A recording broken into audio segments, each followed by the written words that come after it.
قاسم بھی آغا حسن کی تعیناتی پر بہت خوش تھا، لیکن اس کے ذہن میں ہر گھڑی قسطنطنیہ جانے کا خیال سمایا ہوا تھا۔ وہ ابو جعفر تک پہنچنا چاہتا تھا تاکہ اپنی مارسی کو ڈھونڈ سکے۔ حقیقت تو یہ ہے کہ اس کے دل نے گزشتہ 6-7 سالوں میں کبھی بھی یہ تسلیم نہیں کیا تھا کہ مارسی مر چکی ہے۔ اس کے ذہن میں مارسی ہر وقت موجود تھی، لیکن جب سے اسے مارسی کے زندہ ہونے کی خبر ملی تھی، اس کی نیندیں اڑ چکی تھیں۔ وہ ہر لمحہ قسطنطنیہ جانے کے بارے میں سوچتا رہتا۔ گھر میں حمیرہ نے اسے پریشان دیکھا تو ایک دن پوچھ لیا، آج کل آپ دل گرفتہ دکھائی دیتے ہیں، لگتا ہے کسی بچھڑے ہوئے کی یاد ستا رہی ہے۔ قاسم نے حمیرہ کو مارسی کے بارے میں سب کچھ بتا رکھا تھا، چنانچہ اس نے مسکراتے ہوئے جواب دیا، ہاں، دراصل مجھے ایک عجیب اطلاع ملی ہے، سوچتا ہوں تمہیں بتاؤں یا نہ بتاؤں۔ ایسی بھی کیا اطلاع ہے جو آپ مجھے بتاتے ہوئے بھی گھبراتے ہیں؟ آپ بے فکر ہو کر بتائیے۔ آپ نے مارسی سے محبت کی ہے، لیکن میں نے آپ سے محبت کی ہے۔ مجھے کچھ فرق نہیں پڑتا، چاہے آپ اس گھر میں مارسی کو زندہ کر کے ہی کیوں نہ لے آئے۔ قاسم حمیرہ کی بات سے سشدر رہ گیا اور اسے اپنی پیاری بیوی پر بے طرح پیار آنے لگا۔ اس نے حمیرہ کو اپنی باہوں میں بھر لیا اور اپنے ساتھ بھینچتے ہوئے اس کے سر پر اپنی ٹھوڑی ٹکا دی۔ حمیرہ، تم میری زندگی ہو، میری بچی کی ماں ہو، اور سچ تو یہ ہے کہ میری محبت ہو۔ حمیرہ، میں تم سے کچھ نہیں چھپاؤں گا۔ مجھے اطلاع ملی ہے کہ مارسی شہید نہیں ہوئی، بلکہ ابھی تک زندہ ہے، لیکن یہ معلوم نہیں ہو سکا کہ وہ کہاں ہے۔ اس کی ماں کا قاتل اور اس کو یہاں سے اغوا کر کے لے جانے والا شخص قسطنطنیہ میں ہے، اور اس کا پتہ چل چکا ہے۔ میں چاہتا ہوں کہ کسی طرح سلطان سے اجازت لے کر قسطنطنیہ چلا جاؤں اور مارسی کا پتہ لگانے کی کوشش کروں۔ قاسم نے محسوس کیا کہ مارسی کی زندہ ہونے کی خبر سن کر حمیرہ کا دل دھک سے رہ گیا ہے۔ اس کے چہرے پر کسی قدر یاس انگیز حیرت تھی۔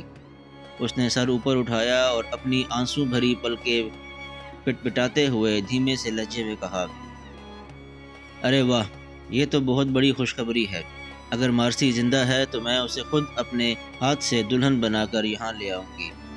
وہ آپ کی محبت ہی نہیں، میری بہن بھی ہے۔ وہ بہت عظیم ہے، میں نے تو کچھ بھی نہیں کیا، جبکہ اس نے اپنا سب کچھ ایمان اور اسلام کے لیے داؤ پر لگا دیا ہے۔ ایسی لڑکی تو زیارت کے قابل ہے۔ حمیرہ کے دل میں ایک طرف مارسی سے عقیدت کے جذبات امڑ رہے تھے اور دوسری طرف اپنی محبت کے تقسیم ہو جانے کا اندیشہ سر اٹھا رہا تھا، لیکن اس نے اپنے انداز سے یہ ظاہر نہ ہونے دیا تھا۔ سلطان محمد خان نے تخت و تاج سنبھال لیا تھا۔ پہلے روز اس پر اپنے بھائی کے قتل کا الزام لگا تھا، جس سے وہ صاف ہو چکا تھا۔ زیادہ تر عمائدین سلطنت کو تو یہ سوچ کر یقین آ گیا تھا کہ ننھے شہزادے کے قتل کا حکم سلطان نے دیا ہوتا تو وہ اسے کبھی بھی عین تقریب کے درمیان قتل نہ کرواتا۔ وہ اپنی تخت نشینی کے مراسم سے فارغ ہونے کے بعد بھی اس بچے کی جان لینے کی تدابیر پر عمل کرا سکتا تھا۔ اس شیر خوار بچے کو تخت نشین کرنے کا خیال بھی رکن سلطنت کے دل میں موجود نہ تھا، بلکہ سب محمد خان کے حامی تھے۔ سلطان تخت نشینی سے 2 روز قبل ہی ادرنہ آیا تھا، جبکہ فوج کا سربراہ پہلے سے ہی یہاں پر موجود تھا۔ اگر یہ کام سلطان نے کروانا ہوتا تو وہ ان سرداروں سے کرواتا جو ایشیائی کوچک سے ادرنہ اس کے ساتھ آئے تھے اور جن پر اس کو مکمل بھروسہ تھا۔ ادرنہ میں آتے ہی ایک ایسے سردار کو جو اس کے لیے کوئی مانوس شخص نہ تھا، اس طرح کا حکم دینا احتیاط کے برخلاف تھا۔ پھر سب سے بڑی بات یہ تھی کہ ینیچری کے سپہ سالار نے مرتے دم تک دوبارہ سلطان پر الزام نہ لگایا تھا۔ یہی باتیں سوچ کر اراکین سلطنت مطمئن ہو گئے۔ دراصل ینیچری فوج چونکہ سلطنت عثمانیہ کی لاڈلی فوج سمجھی جاتی تھی، اس لیے اس فوج اور اس فوج کے سرداروں میں عام طور پر سرکشی اور بغاوت کے اثرات پائے جاتے تھے۔ قاتل سپہ سالار نے سلطان کو اپنے قابو میں رکھنے کے لیے یہ حرکت کی تھی۔ اسے یہ توقع تھی کہ سلطان بغاوت کے ڈر سے اس کی جان بھی نہ لے گا اور ہمیشہ اس سے ڈرتا رہے گا، لیکن سلطان محمد خان بالکل مختلف مزاج کا شخص ثابت ہوا۔ جو لوگ یہ سوچ رہے تھے کہ سلطان محمد خان وہی سلطان ہے جو چند سال پہلے 2 بار ناکام سلطان رہ چکا ہے، تو وہ اب بھی ناکام رہے گا۔ وہ محمد خان کے اس اقدام سے خبردار ہو گئے تھے اور انہیں محسوس ہونے لگا تھا کہ سلطان محمد خان اب بچہ نہیں رہا۔ محمد خان کی تخت نشینی سے 3 سال قبل بازنطینی سلطنت کا آخری فرما روا 12واں قسطنطنیہ کے تخت پر بیٹھ چکا تھا۔ یہ بھی جان پلیوگس کی طرح چالاک اور ہوشیار آدمی تھا۔ اس نے سلطان محمد خان کی تخت نشینی کے بعد ایشیائے کوچک کے سردار اور باغیانہ خیالات رکھنے والے امیروں کو سہارا دے کر فوراً ایک بغاوت کرا دی تھی، جس کے سبب سلطان محمد خان کو تخت نشین ہونے کے چند دن بعد ہی ایشیائے کوچک کی جانب متوجہ ہونا پڑا۔ ابھی سلطان ایشیائے کوچک کے انتظام سے فارغ بھی نہ ہوا تھا کہ شاہ قسطنطنیہ نے اس کے پاس پیغام بھیجا کہ سلطان مراد خان ثانی کے زمانے سے سلطنت عثمانیہ کا ایک شہزادہ اورخان ہمارے پاس نظر بند ہے۔ اس کے اخراجات کے لیے جو رقم سلطانی خزانے سے آتی ہے اس میں اضافہ کرو، ورنہ ہم اس شہزادے کو آزاد کر دیں گے اور آزاد کر کے اسے تمہارے خلاف فوج کشی کرنے میں مدد بھی دیں گے۔ اورخان بایزید یلدرم کا پوتا تھا، جو بایزید یلدرم کے ان بیٹوں میں سے جو جنگ انگورہ کے بعد بکھر گئے تھے ایک کا بیٹا تھا۔ اس لحاظ سے اورخان مراد خان ثانی کا چچا زاد بھائی بھی تھا۔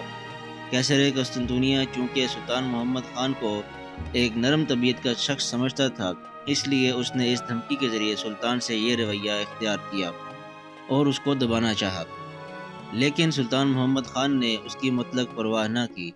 چنانچہ سلطان نے قیصر کے ایلچیوں کو نامراد لوٹا دیا اور دل میں تہیہ کر لیا کہ جب تک عیسائی سلطنت کا قصہ پاک نہ کر دیا جائے، سلطنت عثمانیہ کا قیام اور استحکام ہمیشہ خطرے میں رہے گا۔ اس وقت سلطان نے قیصر کے ایلچیوں کو کوئی صاف جواب نہ دیا اور خود قیصر کے خاتمے کی تدبیریں سوچنے لگا۔ قسطنطین ایک جنگجو شہزادہ تھا، لیکن اس نے محمد خان کو چھیڑ کر اسی غلطی کو دہرایا جو اس کے پیشرو مینوئل نے سلطان مراد خانی کے ساتھ کی تھی۔ اورخان شہزادہ سلیمان کی اولاد میں سے تھا۔ شہنشاہ نے سلطان محمد خان کو دھمکی تو دے دی، لیکن اسے یہ معلوم نہ تھا کہ نوعمر سلطان کی قوتیں حیرت انگیز صورت کے ساتھ ترقی پا چکی ہیں۔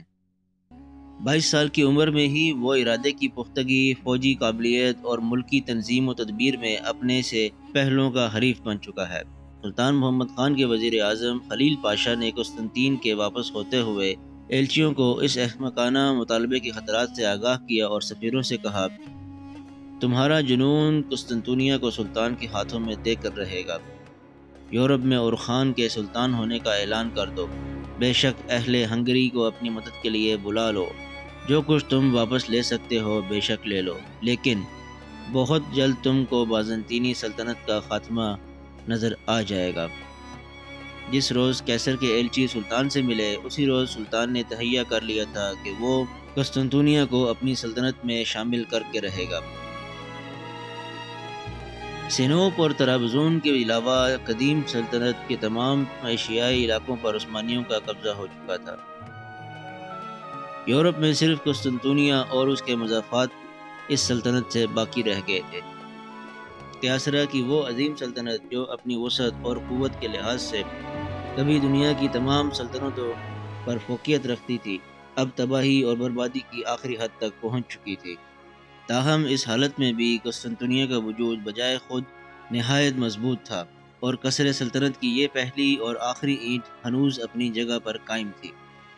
ترکوں نے جس وقت یورپ کی سرزمین پر قدم رکھا، اسی وقت سے اس شہر کو فتح کرنے کا حوصلہ ان میں پیدا ہو گیا تھا۔ جوں جوں فتوحات کا دائرہ بڑھتا جاتا تھا، ان کے دلوں میں ارادے کی پختگی اور قوت آتی جاتی تھی، اور بالآخر اس کا پہلا عملی اظہار بایزید یلدرم کے عہد میں ہوا، جب اس نے ابنائے باسفورس کے مشرقی ساحل پر ایک مضبوط قلعہ تعمیر کرانے کے بعد قسطنطنیہ کا محاصرہ کر لیا تھا۔ لیکن محاصرے کو چند ہی روز گزرے تھے کہ تیموری حملے نے بایزید کو یہ محاصرہ اٹھا لینے پر مجبور کیا، اور جنگ انگورہ کے بعد کئی دنوں کے لیے قسطنطنیہ محفوظ و مامون ہو گیا۔ سلطان مراد خان ثانی اگرچہ شہنشاہ سے آویزش پیدا نہیں کرنا چاہتا تھا، لیکن خود شہنشاہ کی غداری نے اسے مجبور کیا کہ سلطنت کی حفاظت کے خیال سے سازشوں کے مرکز قسطنطنیہ پر قبضہ کر کے ہمیشہ کے لیے اس فتنے کا استحصال کر دے۔ مگر سلطنت بازنطینی کے ایام حیات ابھی کچھ باقی تھے اور سلطان محمد خان کو بھی محاصرہ اٹھا کر اپنی ایک بغاوت فروغ کرنے کے لیے جانا پڑا۔ اگر آپ کو یہ ویڈیو پسند آئی ہو تو اس کو لائک کیجئے، شیئر کیجئے، چینل کو سبسکرائب کیجئے اور بیل آئیکن کو پریس کر دیجئے تاکہ آئندہ آنے والی تمام ویڈیوز آپ کو باقاعدگی سے مل سکیں۔